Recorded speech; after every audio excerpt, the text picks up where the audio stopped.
আল্লাহর হাবিব আহলে বাইতদেরকে ডাকলেন, হযরতে ফাতিমা, হযরতে আলী, হযরতে হাসান হোসেন রিদওয়ানুল্লাহি তাআলা আলাইহিম আজমাইন, আহলে বাইতদেরকে ডেকে আল্লাহর হাবিব বললেন, ওগো আমার কলিজার টুকরা মেয়ে মা ফাতিমা, ও আলী, ও হাসান হোসেন, এইমাত্র কোরআনে কারীমের আয়াত নাযিল হলো। আল্লাহ রাব্বুল আলামিন আমাকে বলতে বলেছেন, আমি জানি না, আমি নবী জানি না কিয়ামতের দিন আল্লাহ আমার সাথে কি ব্যবহার করবেন, আর আমি এও জানি না যে আল্লাহ রাব্বুল আলামিন তোমাদের সাথে কি ব্যবহার করবেন। সুতরাং ও ফাতিমা, মুহাম্মদ সাল্লাল্লাহু আলাইহি ওয়াসাল্লামের মেয়ে হিসেবে নাজাতের কোনো ফয়সালা তোমার হবে না। ও হাসান হোসেন, মুহাম্মদ সাল্লাল্লাহু আলাইহি ওয়াসাল্লামের নাতি হিসেবে তোমাদের ফয়সালা হবে না। কিয়ামতের দিন তোমাদের ফয়সালা হবে যার যার আমলের উপরে। আমলকে ভালো করে গঠন করো, এই আমল তোমাকে কিয়ামতের দিন তোমাকে বাঁচাবে। আমল তৈরি করো ভালো করে, আমার দোহাই দিয়ে নাজাত পাবে না, আমল তৈরি করতে হবে। কথা বুঝতে পেরেছেন? কথা বুঝে আসছে? আমার বন্ধুগণ, হযরতে ফাতিমা রাদিয়াল্লাহু তাআলা আনহা ইন্তেকালের আগে, মরজে মওত যখন হলো, ইন্তেকালের আগে তিনি হযরত আলীকে, তার স্বামীকে ডেকে বলেন, প্রাণের স্বামী, আমার মওত যখন হয়ে যাবে বেশি লোককে খবর দিবেন না, অল্প লোকদেরকে জানাই আমার জানাজার ব্যবস্থা তাড়াতাড়ি করে মাদফুন করে আমাকে দিবেন। গভীর রাত্রে হযরত ফাতিমা রাদিয়াল্লাহু তাআলা আনহা ইন্তেকাল করলেন। কিছু সংখ্যক সাহাবীদের কাছে খবর দিয়া অল্প সময়ের ভিতরে জানাজার ব্যবস্থা করা হলো। হযরত আবু যর গিফারী রাদিয়াল্লাহু তাআলা আনহু কবরের ভিতরে নেমে গেলেন। কবরের ভিতরে নেমে গিয়া হযরত আবু যর বলেন যে, কবর, তোর ভিতরে আজকে কাকে রাখবো, তুই কি তা জানিস নাকি? কোনো জবাব আসে না। হযরত আবু যর বলেন, কবর রে, তোর ভিতরে আজকে যাকে রাখবো তিনি হতেছেন হযরত ইমাম হাসান হোসেনের মা, বেহেশতের সমস্ত জওয়ানদের সরদার হবেন যারা, সেই দুইজনের মা তোর ভিতরে রাখবো, খবরদার বেয়াদবি করবি না। কোন জবাব না পেয়ে হযরত আবু যর বলেন, ওগো কবরের মাটি, তোর ভিতরে কাকে রাখবো কি জানিস? আসাদুল্লাহিল গালিব, দুনিয়ার সমস্ত কাফেরদের বিরুদ্ধে আল্লাহ রাব্বুল আলামিন যাকে বাঘ বানিয়ে পাঠালেন, সেই হযরতে আলী, তার স্ত্রী রেখে যাব, খবরদার বেয়াদবি করবি না। কোন জবাব আসে না। হযরত আবু যর বলেন, কবরের মাটি, তোর ভিতরে যাকে রাখবো তিনি হলেন খাতুনে জান্নাত, বেহেশতের সমস্ত মহিলাদের সরদারিনী হবেন যে ফাতেমা, তারে রেখে যাব, তোর ভিতরে খবরদার কোনো বেয়াদবি করবি না। আবার হযরত আবু যর বলেন, কবরের মাটি, তোর ভিতরে কারে রাখবো কি জানিস? তোর ভিতরে আজকে যাকে রেখে যেতেছি তিনি হলেন আখেরি জামানার পয়গম্বর, বিশ্বনবী জনাবে মুহাম্মদ রাসূলুল্লাহ সাল্লাল্লাহু আলাইহি ওয়াসাল্লামের কলিজার টুকরা মা ফাতেমাকে তোর ভিতরে রাখবো, খবরদার কবরের মাটি বেয়াদবি করবি না। কিতাবে এসেছে, হযরত আবু যর গিফারী শুনতে পেলেন, আওয়াজ এলো, কে যেন বলতেছে, রে আবু যর, আমি ফাতেমা কি চিনি না, হাসান হোসেনের মা কি চিনি না, আলীর স্ত্রী চিনি না, রাসূলের মেয়ে মা ফাতেমা কি চিনি না। আমল যদি ভালো হয় আমার ভিতরে, আমল ভালো নিয়ে যে আসবে শান্তিতে থাকবে, আর আমল যদি খারাপ হয় আমার ভিতরে, তার অবস্থা চূড়ান্ত হয়ে যাবে। আমার ভাইরা, আমার বন্ধুগণ, আমলের উপরে ভিত্তি করে কিয়ামতের দিন নাজাত হবে। আমল যদি খারাপ হয়ে যায়, কিয়ামতের দিন কেউ তাকে বাঁচাতে পারবে না। এই জন্য কিয়ামতের ময়দানে, হাসরের দিনে আল্লাহর হাবিব জনাবে মুহাম্মদ রাসূলুল্লাহ সাল্লাল্লাহু আলাইহি ওয়াসাল্লাম সিজদায় পড়ে কাঁদতে থাকবেন। আল্লাহ রাব্বুল আলামিন বলেন, হাবিব রে, আপনি কাঁদেন কেন? আজকে তো আপনার কাঁদার দিন না, আমি আপনাকে মাকামে মাহমুদ দান করেছি, আমি আপনাকে কাউসার দান করেছি, আপনার আজকে সম্মানের দিন, মর্যাদার দিন, কাঁদেন কেন? আল্লাহর হাবিব বলবেন, রব্বুল আলামিন, মাকামে মাহমুদ পেয়েছি, কাউসার পেয়েছি, কান্দি এই জন্য আমি দেখতে পাচ্ছি আবার সামনে দিয়া ফেরেশতারা আমার উম্মতগুলি জাহান্নামের দিকে নিয়ে যায়। আল্লাহ রাব্বুল আলামিন বলবেন, ওগো আমার হাবিব, আমি আপনাকে ক্ষমতা দিলাম, আপনার জান্নাতি উম্মতগুলি আপনি বেছে নেন। আল্লাহর হাবিব তার জান্নাতের উম্মতগুলি বাঁচতে থাকবেন। হযরত আয়েশা বলেন, ইয়া রাসূলুল্লাহ, কিয়ামতের ময়দানে লক্ষ কোটি কোটি মানুষের ভিতরে আপনার জান্নাতি উম্মত আপনি চিনবেন কি করে? হুজুর বলেন, আয়েশা, কোন একটি ঘোড়ার কপাল যদি থাকে সাদা, এই সাদা কপালওয়ালা ঘোড়াটা যদি অসংখ্য ঘোড়ার ভিতরে যদি হারিয়ে যায়, তাহলে সাদা কপালওয়ালা ঘোড়ার মালিক তার ঘোড়াকে পাবে কিনা বলো? হযরত আয়েশা বলেন, হুজুর অনায়াসে পাবে। আল্লাহ রাব্বুল আলামিনের হাবিব বলেন, আয়েশা রে, কিয়ামতের ময়দানে আমার যে উম্মতেরা নামাজি ছিল, দিনদার ছিল, পরেজগার ছিল, দুনিয়ার বুকে ঈমান নিয়ে যারা চলাফেরা করেছে, আমার দিন কায়েমের আল্লাহর দিনের জন্য যারা কাজ করেছে, ওদের চেহারা নূর চমকাতে থাকবে, ঈমানের নূর কিয়ামতের দিন চমকাতে থাকবে। সেই ঈমানের নূর দেখে দেখে আমি আমার জান্নাতি উম্মতগুলি আমি বেছে নেব। হযরত ফাতিমা রাদিয়াল্লাহু তাআলা আনহাকে রাসূলুল্লাহ সাল্লাল্লাহু আলাইহি ওয়াসাল্লাম অত্যন্ত ভালোবাসতেন, মহব্বত করতেন তার স্ত্রীদেরকেও। তার স্ত্রীরাও রাসূল করিম সাল্লাল্লাহু আলাইহি ওয়াসাল্লামকে ভালোবাসতেন প্রাণ উজাড় করে দিয়ে। নবীজি বলেছেন, কন্যার পিতাদেরকে গালি দিও না। অনেকে টিটকারি করে, বারবার মেয়ে হয় ছেলে একটাও হয় না, সেই জন্য টিটকারি বটকারি করে। আল্লাহ নবী বলেছেন, মেয়ের পিতাকে গালি দিও না, ঠাট্টা করো না, যেহেতু আমি মুহাম্মদ রাসূলুল্লাহ সাল্লাল্লাহু আলাইহি ওয়াসাল্লাম, আমি মেয়েদের পিতা, আমি নিজে মেয়েদের পিতা। খাবার মেয়েদের পিতাকে গালি দিও না। রাসূলুল্লাহ বলেছেন, আকাশের নিচে জমিনের উপরে খাদিজার মতো মহিলা আর নাই। সেই হযরতে খাদিজা রাসূলের 4টি মেয়ে পেটে ধারণ করেছিলেন। সুবহানাল্লাহ। মেয়ের প্রতি রাসূলুল্লাহ যথেষ্ট মহব্বত করতেন, মেয়েকে খুব ভালোবাসতেন হুজুর সাল্লাল্লাহু আলাইহি ওয়াসাল্লাম। হুজুরের কলিজার টুকরা ছিলেন মা ফাতিমা রাদিয়াল্লাহু তাআলা আনহা। হুজুর যখন কোথাও যেতেন, সকলের শেষে দেখা করতেন ফাতেমার সঙ্গে, আর বিদেশ থেকে সফর করে এসে সকলের আগে দেখা করতেন ফাতেমার সঙ্গে। সুবহানাল্লাহ। রাসূলুল্লাহ আরো বলেছেন, তোমরা যখন বাজারে যাবে বা ব্যবসা করতে যাবে বা বিদেশে যাবে, আসার সময় যে সব হাদিয়া নিয়ে আসো। আমরা যখন বাইরে যাই, বাজারে যাই, কিছু হাদিয়া আনি না, জামা কাপড় চকলেট ইত্যাদি আমরা আনে থাকি। রাসূলুল্লাহ বলেছেন, হাদিয়াগুলি তোমরা যারা বিদেশে যাও, বাজারে যাও, হাদিয়া আনবে, আর এনে ঘরের মধ্যে ঢুকে তা শুরু করবে মেয়েকে দিয়ে। প্রথমে দেবে মেয়েকে। সুবহানাল্লাহ। মেয়ের মর্যাদা ইসলামে সব চাইতে বেশি। কোন যুগে? যে যুগে মেয়ে হলে পরেই মাটির নিচে ফেলে রাখতো, আছাড় মেরে মেরে ফেলে দিত। যে আইয়ে যামবিন কুতিলাত, কোন অপরাধে তাদেরকে হত্যা করা হলো, আল্লাহ পাক কোরআনে কারীমের মধ্যে বলেছেন। তাদের অপরাধ আর কিছু না, তারা নারী, এই জন্য তাদেরকে মেরে ফেলা হতো। রাসূলুল্লাহ তাদের ইজ্জত দিলেন। সুবহানাল্লাহ বিহামদিহি। রাসূলুল্লাহ সম্মান দিলেন, ইজ্জত দিলেন তাদেরকে। কন্যা হিসাবে নারীর এই মর্যাদা। ফাতেমাকে রাসূল এত ভালোবাসতেন, ইন্তেকালের সময় হযরত ফাতেমা কাঁদতে কাঁদতে বেহুশ হয়ে যাওয়ার উপক্রম হয়ে গেছে। রাসূলুল্লাহ হযরত ফাতেমাকে ইশারা দিলেন। হযরত ফাতেমা তার কান নিয়ে রাসূলুল্লাহর মুখের কাছে লাগাই দিলেন। আল্লাহ নবী কি যেন বললেন কানে কানে, হযরত ফাতেমার কান্না বন্ধ হয়ে গেল। হযরত আয়েশা বলেন, মা, রাসূলুল্লাহ তোমার কানে কানে কি বলল আর তোমার কান্না বন্ধ হয়ে গেল? হযরত ফাতেমা বলেন, ইয়া আম্মা জান, আমার আব্বা আমার কানে কানে বলল, মা ফাতেমা তুই কাঁদিস না, তোর কান্না আমার বরদাস্ত হয় না, তোমাকে কাঁদতে হবে না। আমি তোমাকে সুসংবাদ দিয়ে দিতেছি, আমি মরে যাওয়ার পর সর্বপ্রথম তোমার সাথে আমার দেখা হবে। রাসূলুল্লাহর এই ভবিষ্যৎবাণী হযরত ফাতেমা বুঝতে পেরেছেন যে হুজুরের ইন্তেকালের পরে আমার বেশি দেরি হবে না, আমিও তাড়াতাড়ি হুজুরের সাথে শামিল হতে পারবো। হুজুরের ইন্তেকালের 6 মাস পরই হযরত ফাতেমা রাদিয়াল্লাহু তাআলা আনহা ইন্তেকাল করেছিলেন। কন্যা হিসাবে নারীর মর্যাদা ইসলাম অনেক অনেক গুণে বাড়িয়ে দিয়েছে।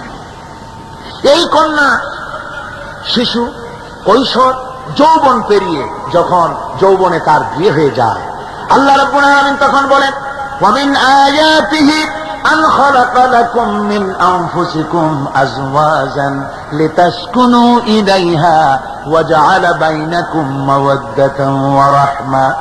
আল্লাহ পাক বলেন, আমার নিদর্শনের ভিতরে এটিও একটি নিদর্শন যে আমি তোমাদের থেকে তোমাদের জোড়া তৈরি করেছি, তোমাদের স্ত্রীদেরকে তৈরি করেছি, তোমাদের সাথে তোমাদের স্ত্রীর ভালোবাসা সৃষ্টি করেছি, মহব্বত সৃষ্টি করেছি। এই মহব্বত আমি আল্লাহ তৈরি করেছি। আর যখন বুড়ো হয়ে যায় মানুষ, স্বামী স্ত্রী যখন বুড়ার বুড়ি হয়, তখন আর ভালোবাসা থাকে না, তখন ওই ভালোবাসা সহৃদয়তার করুণায় আমি আল্লাহ পরিণত করে দেই। বুড়ার জন্য তখন বুড়ি ছাড়া আর উপায় নাই, বুড়িরও আর বুড়া ছাড়া উপায় নাই। তখন ভালোবাসা কোনো বিশেষ কোনো অক্ষ নিয়ে ভালোবাসা নয়, তখন একের উপরে অন্য একদম নির্ভরশীল হয়ে পড়ে। আল্লাহ পাক বলেন এই অবস্থা আমি আল্লাহ সৃষ্টি করে দেই। সুবহানাল্লাহ বিহামদিহি। স্ত্রীকে রাসূলুল্লাহ কত ভালোবাসতেন। আল্লাহর নবী বলেছেন আমার কাছে তিনটা জিনিস প্রিয়, একটা হচ্ছে সুগন্ধি, একটা হচ্ছে নামাজ, আর একটা হচ্ছে স্ত্রী। সুবহানাল্লাহ। স্ত্রী আমার কাছে প্রিয়। হুজুর বলেছেন তোমাদের মধ্যে সেই ব্যক্তি উত্তম যে ব্যক্তি তার স্ত্রীর কাছে উত্তম। আমি আমার স্ত্রীদের কাছে উত্তম ব্যক্তি। সুবহানাল্লাহ। রাসূলুল্লাহ স্ত্রীকে কত ভালোবাসতেন। বিশ্বনবী রাজনৈতিক কর্মকাণ্ড চালাচ্ছেন, যুদ্ধের দামামা বাঁচতেছে, চতুর্দিকে কত অশান্তি, সবকিছু চলছে, স্ত্রীর হক আদায় করতে ভুলে যাননি। রাতের বেলায় হযরত আয়েশার বয়স কম, তাকে নিয়ে রাসূলুল্লাহ একটু সুযোগ পেয়েছেন, বলছেন আয়েশা সব তো ঘুমিয়ে, চলো আমরা একটু দৌড়াই। ওই যে দূরে একটা জিনিস দেখা যায়, দৌড় দাও দেখি কি আগে যায়। দুজনে দৌড় প্রতিযোগিতা করলেন। দৌড় প্রতিযোগিতায় হযরত আয়েশা ফার্স্ট হলেন, হুজুর পিছনে পড়ে গেলেন। হযরত আয়েশা খুব আনন্দ করলেন যে আপনি কিন্তু আমার সাথে দৌড়ে পারলেন না। পরবর্তী কিছু কাল যাওয়ার পর হযরত আয়েশা বলেন হুজুর আজকে আবার বললেন যে চলো আয়েশা একটু দৌড়াই। হযরত আয়েশা বলছেন যে সেদিনের তুলনায় আমার শরীর একটু আমি মুটিয়ে গেছি, শরীরটি স্থূল হয়েছে। আমি আজকে দৌড়ালাম কিন্তু পারলাম না, রাসূল আগে চলে গেলেন। আমি হাঁপাতে হাঁপাতে যখন হুজুরের কাছে চলে গেছি, হুজুর তখন মুস্কি হেসে আমাকে বললেন আয়েশা ওই সেই দিনের জবাব আজকে দিয়ে দিলাম। সুবহানাল্লাহ বিহামদিহি, সুবহানাল্লাহ বিহামদিহি। বিশ্ব নবী কত বড় আদর্শ বিশ্ব মানবতার জন্য। তিনি বলেছেন আরাফাতের ময়দানে রাসূলুল্লাহ বলেছেন তোমরা যেমন পড়বে তোমার স্ত্রীদেরকে তেমন পড়াবে, তোমরা যেমন খাবে তোমার স্ত্রীদেরকে তেমন খাওয়াবে, স্ট্যান্ডার্ড মেনটেন করবে। তুমি ভালো দামের কাপড় পরবে, স্ত্রীকে খারাপ দিবে তা নয়। অধিকার দুজনেরই সমান, স্বামী এবং স্ত্রী সমান অধিকার। কিন্তু আমরা তা বুঝতে পারি না, বুঝতে চাই না। আমরা অনেকে মনে করেছি বিয়ে যখন করছি তখন আমি তো নওয়াবজাদা নসরুল্লাহ খান আর বউ তো কেনা দাসী। না, সে কিন্তু দাসী নয়, তার মর্যাদা আছে, তার সম্মান আছে, তার সম্মান আপনাকে দিতে হবে। রাসূলুল্লাহ দিয়েছেন, আপনাকেও দিতে হবে। রান্না বান্না হতে দেরি হয়, কত গালাগালি শুনতে হয় নারীকে। আল্লাহর নবীর স্ত্রী হযরত আয়েশা বলেছেন আল্লাহর নবী কাজ করে, মানুষের সঙ্গে কথা বলে, রাষ্ট্রীয় দায়িত্ব পালন করে ঘরের ভিতরে এসে যখন দেখেছেন রান্না হতে দেরি আছে, রাসূলুল্লাহ বিরক্ত হন নাই, ভ্রু কুঞ্চিত করেন নাই, চোখ মোটা করেন নাই, আমাকে কোনো কথা শোনার নাই, বরং আমার কাছে বসে রান্নায় আমাকে সহযোগিতা করেছেন। সুবহানাল্লাহ। এই হলো আল্লাহর রাসূল, এই হলো বিশ্ব নবী। স্ত্রীর সঙ্গে কি মহব্বত! সুবহানাল্লাহ। হুজুর মহব্বত করতেন স্ত্রীদেরকে।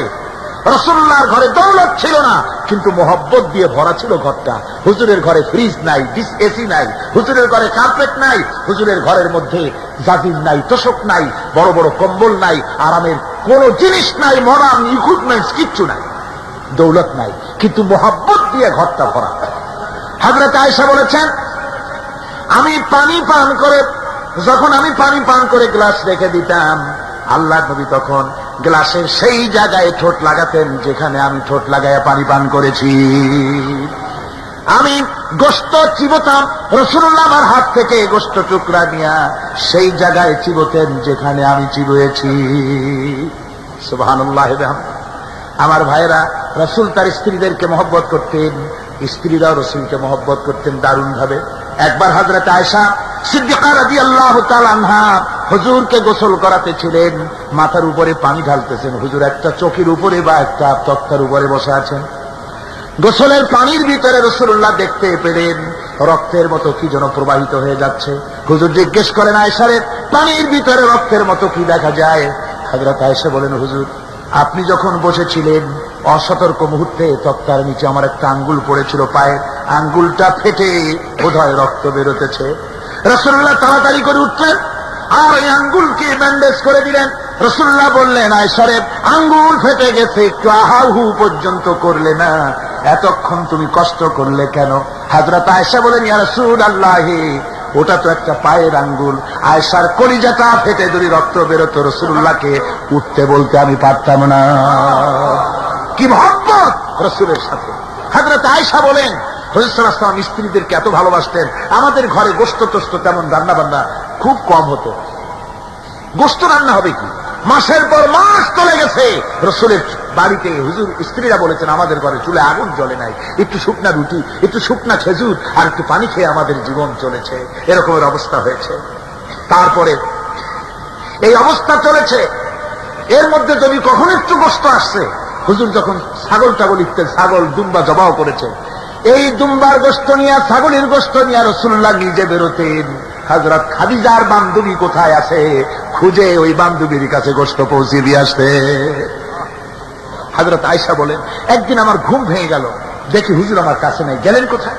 খুঁজতে খুঁজতে যায় দেখি মসজিদে নববীর ভিতরে হুজুর হাত তুলে বসে আছেন, মোনাজাত করতেছেন। আমি পেছনে গিয়ে হাত তুললাম, আমি শুনতে পাচ্ছি নবীজি দোয়া করছেন রব্বুল আলামিন কিয়ামতের ময়দানে যেদিন সন্তান তার পিতাকে ভুলে যাবে, মা তার সন্তানকে হারায় ফেলবে, ওই কঠিন হাসরের ময়দানে আমি যেন আমার খাদিজাকে হারাইয়া না যাই।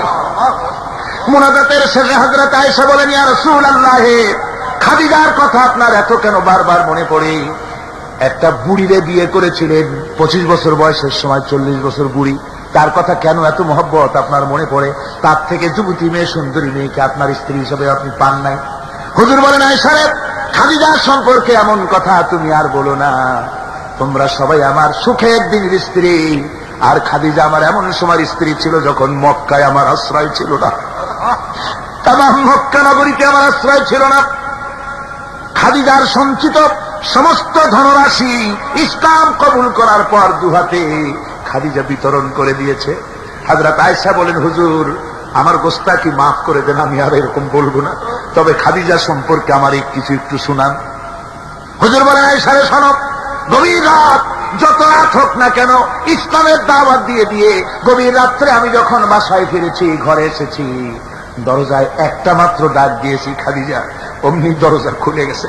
আমি জিজ্ঞেস করেছি খাদিজা রে, যত রাত্রে আসলাম, যতবার আসলাম, একটা ডাকের বেশি লাগলো না, তুমি কি ঘুমাও না? হযরতে খাদিজা বলেছেন ইয়া রাসূলুল্লাহ, আমার মনের ভিতরে ভয় থাকে, আল্লাহর রাসূল দিনের খেদমতে বাইরে আছেন, আমি যদি আরামে বিছানায় ঘুমায় থাকি আর নবীজি দরজার কাছে দাঁড়াইয়া আমারে ডাকাডাকি করবেন, উঠতে যদি দেরি হয়ে যায় নবীজির সঙ্গে বেয়াদবি হয়ে যাবে, এই মনে করে আপনি না আসা পর্যন্ত দরজার সাথে পিঠ লাগাইয়া আমি দাঁড়াইয়া দাঁড়াইয়া ঘুমাই। আমার ভাইরা, হযরতে খাদিজার ইজ্জত স্বয়ং আল্লাহ দিয়েছেন। কে দিয়েছেন? হাদিস শরীফে এসেছে রাসূলুল্লাহ জাবালে নূরে বসা, গারে হেরার ভিতরে বসা, হযরতে জিবরাইল রাসূলুল্লাহর সঙ্গে কথা বলতেছেন। একটু পরে হযরতে জিবরাইল বলেন ইয়া রাসূলুল্লাহ, আমি আর এখানে বসবো না, আমি এখন চলছি, আমি দেখতে পাচ্ছি খাদিজা আসতেছে আপনার জন্য খাবার নিয়ে। খাদিজা যখন আপনার কাছে পৌঁছে যাবে আপনি খাদিজাকে শুনাই দিবেন আল্লাহ রাব্বুল আলামিন খাদিজাকে সালাম জানাইছে। সুবহানাল্লাহ। রাসূলুল্লাহর কাছে হযরতে খাদিজা যখন আসলেন, হুজুর বললেন খাদিজা আজকে তোমার জন্য দারুণ সুখবর। বলে কি? বলে আল্লাহ পাক জিবরাইল কেমন উঠে গেল আমার কাছ থেকে, জিবরাইল বলে গেল আল্লাহ তোমাকে সালাম বলেছে। হযরত খাদিজা কেঁদে ফেললেন, বললেন ইয়া রাসূলুল্লাহ, আমার নারী জন্ম সার্থক, আল্লাহ আমাকে সালাম বলেছে, এর জবাব কেমনে দিতে হয় হুজুর আমি তো জানি না, আপনি আমার পক্ষ থেকে আল্লাহর সালাম কিভাবে দেওয়া লাগে আপনি দিয়ে দিন, আমি তো বুঝি না কেমনে আল্লাহর সালামের জবাব দেব। হুজুর বললেন খাদিজা শুধু আল্লাহ নয়, জিবরাইলও তোমাকে সালাম বলে গেছে। হযরতে খাদিজা বললেন হযরত জিবরাইলকে আমার সালামের জবাব কে ওয়া আলাইকুমুস সালাম বলেন। হযরত খাদিজার এই মর্যাদা ছিল। আমার ভাইরা, রাসূল পাক সাল্লাল্লাহু আলাইহি ওয়াসাল্লাম এভাবে মহব্বত করেছেন স্ত্রীদেরকে। সুতরাং স্বামী স্ত্রীর মহব্বত আল্লাহ জান্নাতি নিয়ামত। কি নিয়ামত? যে ঘরের মধ্যে স্বামী স্ত্রীর মধ্যে মিল মহব্বত আছে এটা বেহেশতের মতো, আর যেখানে মিল মহব্বত নাই এটা জাহান্নামের মতো। ঠিক কি? সুতরাং মহব্বত করুন, বেশি বেশি স্যাক্রিফাইস করুন, বেশি বেশি স্যাক্রিফাইস। নারীদের ব্যাপারে বলা হয়েছে, পুরুষকে বলা হয়েছে অধিকার আদায় করো, সব ব্যাপারে সমান অধিকার, কিন্তু নারীকে একটা ব্যাপারে বলা হয়েছে নারী শোনো, পুরুষের মর্যাদা তোমার চাইতে আল্লাহ রাব্বুল আলামিন বেশি দিয়েছেন। আর রিজালু কাওয়ামুনা আলান নিসা, নারীদের উপরে পুরুষের প্রাধান্য আল্লাহ পাক দান করেছেন। একজন সাহাবী বলেছিলেন, ইয়া রাসূলুল্লাহ, জংলি উট দেখলাম আপনার পায়ের উপরে সেজদায় পড়ে গেল, আপনি যদি আমাদেরকে অনুমতি দিতেন না আপনাকে আমরা সেজদা করতাম। আল্লাহর নবী বললেন, মানুষ মানুষকে সেজদা করা এ পারমিশন যদি আমি দিতাম তাহলে দুনিয়ার সমস্ত স্ত্রীদেরকে বলতাম তারা যেন তাদের স্বামীকে সেজদা দেয়। স্বামীর মর্যাদা এখানে বেশি। সুতরাং অধিকার সমান, কোনো সন্দেহ নাই, কিন্তু স্বামীর একটা আলাদা মর্যাদা আছে, সেই সম্মানও তাকে দিতে হবে। এরপরে এই সমান অধিকারের ভিত্তিতে স্বামী স্ত্রী চলতে থাকে, মাঝখানে আল্লাহ পাক তাদেরকে সন্তান দান করেন। আল্লাহ তাদেরকে, নারীকে লেখাপড়ার অধিকার দিয়েছেন, ইসলাম তাকে লেখাপড়ার অধিকার দিয়েছে, শিক্ষার অধিকার দিয়েছে। হযরত আয়েশা সিদ্দিকা রাদিয়াল্লাহু তাআলা আনহা শিক্ষয়িত্রী ছিলেন, হাফেজা ছিলেন, হাদিসের হাফেজা ছিলেন, কোরআনের হাফেজা ছিলেন, হাজার হাজার সাহাবায়ে কেরামদের তিনি ওস্তাদ ছিলেন। সুবহানাল্লাহ। নারীদের ব্যাপারে অধিকাংশ মাসালা হযরত আয়েশা সিদ্দিকা রাদিয়াল্লাহু তাআলা আনহার অবদান। সুবহানাল্লাহ। নারী যুদ্ধ করেছে, যুদ্ধের ময়দানে নারীর অধিকার আছে। নারী চাকরি করতে পারবে, নারী ব্যবসা করতে পারবে, নারী লেখাপড়া করতে পারবে, নারী সেনাবাহিনীতে যেতে পারবে, নারী সব করতে পারবে, কিন্তু পর্দার মাধ্যমে। জনৈক সাহাবী ইসলাম গ্রহণ করার পরও রাসূলুল্লাহ সাল্লাল্লাহু আলাইহি ওয়াসাল্লামের কাছে অনুশোচনা করছিলেন তার কন্যা সন্তান নিজ হাতে হত্যা করার জন্য। আমাদের প্রিয় নবী এ কথা শুনে কেঁদে ফেললেন। একটা লোক গিয়ে কাঁদতেছিল মুসলমান হওয়ার পর। হুজুর কয়, কান্দো কেন? কই যে আমার গুনাহ কি মাফ হয়েছে? হুজুর বলেন, হ্যাঁ মাফ হয়ে গেছে। কলেমা পড়ছো, মাফ হয়ে গেছে। কয় যে হুজুর আমি তো মারাত্মক গুনাহ করছি। বলে কি? বলে আমার একটা মেয়ে, সেই মেয়েটাকে নিয়ে আমি, ঘটনা লম্বা, আমি সংক্ষেপে বলতেছি, মেয়েটাকে ফাঁকি দিয়া তারে আমি মারবো, বুঝতে দেই নাই আমার বউরে। বললাম চলো বেড়াইতে যাই। মেয়েটা আমার সাথে সাজাই দিয়েছে, তার মা বেড়াতে নিয়ে যাবো এই কথা মনে করে। মেয়েটা কদ্দূর যায়, আবার আব্বা আব্বা বলে আমার দিকে ফিরে আসে, আবার পিছনে থাকে, আবার আব্বা আব্বা বলে জড়ায় ধরে।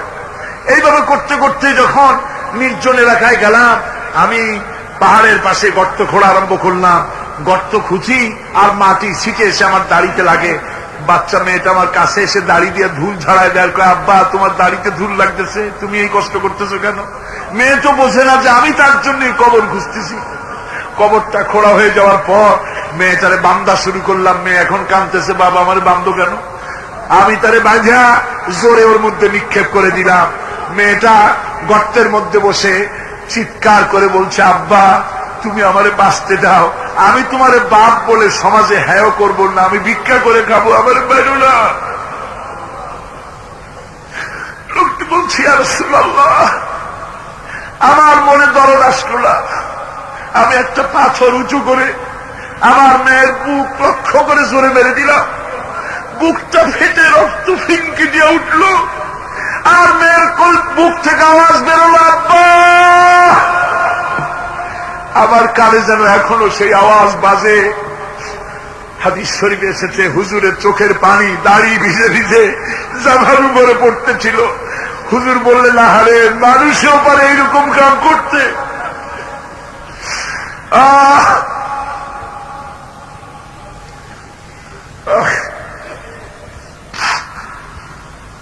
পৃথিবীতে নারীর যখন কোন সম্মান ছিল না, মর্যাদা ছিল না, সেই সময় আমার রাসূল, আমার বিশ্বনবী নারীদেরকে সম্মানের হাত ধরে গর্তের ভিতর থেকে উঠাইয়া রানীর সিংহাসনে বসায় দিলেন।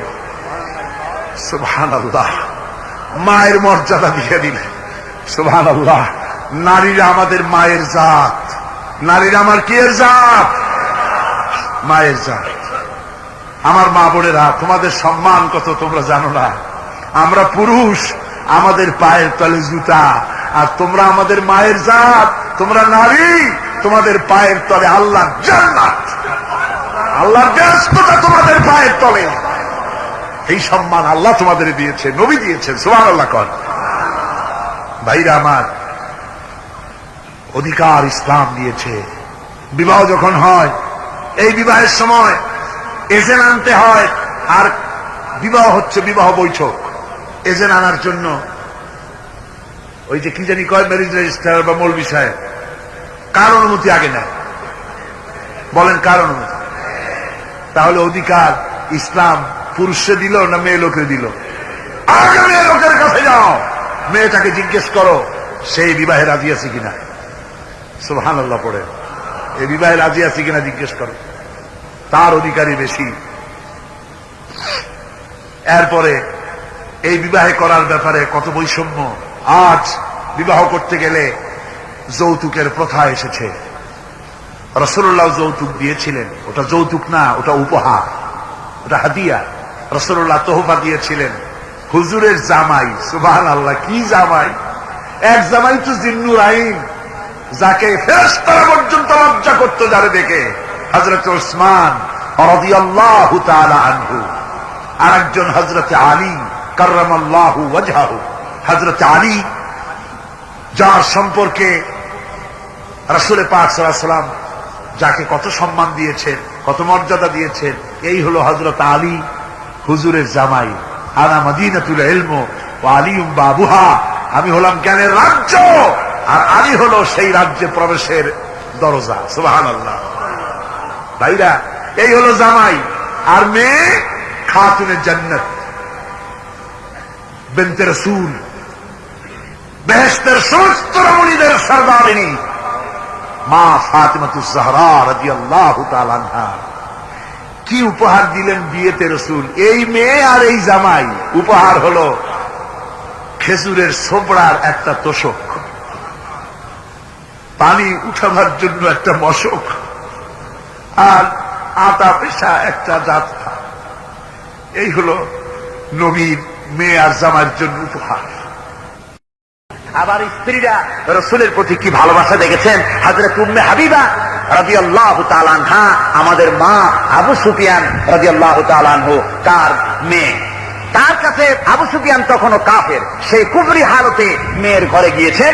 যাওয়ার পরে হযরত উম্মে হাবিবা বাপ যখন বসতে গিয়েছেন, তখন উম্মে হাবিবা বলছেন যে আব্বা একটু দাঁড়ান। এই অবস্থায় দাঁড়াতে বলে বিছানাটা উল্টায় দিয়া তারপরে বললেন যে বসেন।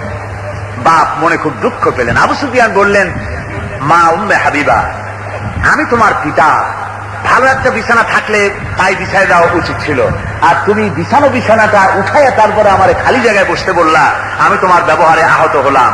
হযরত উম্মে হাবিবা বলেন, আব্বা জান, নিশ্চয়ই আপনি আমার আব্বা, শ্রদ্ধেয় পিতা, কোনো সন্দেহ এতে নাই, কিন্তু আপনি একজন কাফের।